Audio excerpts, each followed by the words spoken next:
Nakasiguro si Davao City Mayor Rodrigo Duterte nga si Davidson Bangayan maurasab si David Tan ang ilang rice smuggling king sa nasod.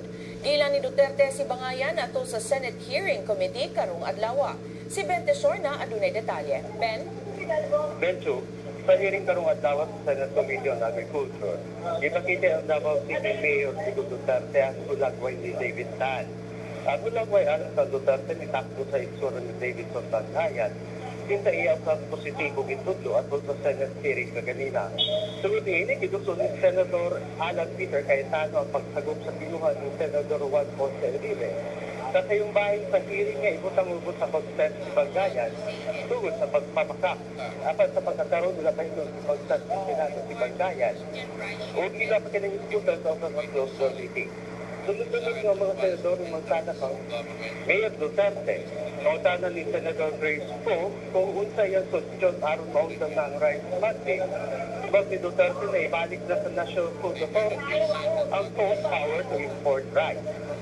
Matod sa mayor, nasa pagkataon po pwede ang mga kooperatiba na mag-import ng bugas apat sa kawan ng kapuhunan.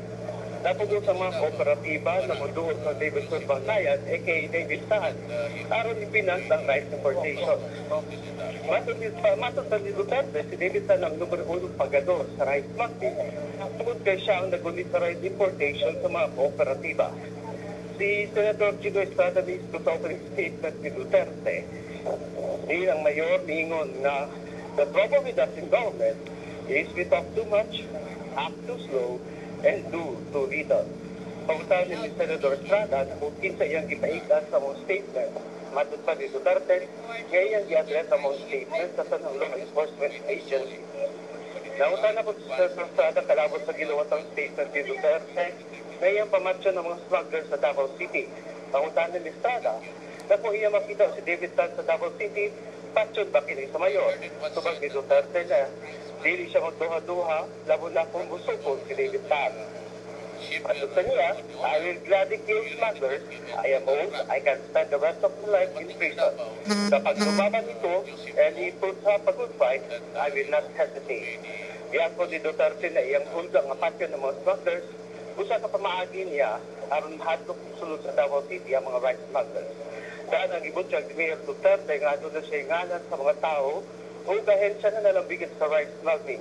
Apan sumala ni Duterte, natungod kayo wala siya ebidensya, iyan na nakiningihatag sa mga law enforcement agencies na gusto kopya sa listahan. Thank you. Daghang salamat Ben Tesorna reporting gikan Davao City.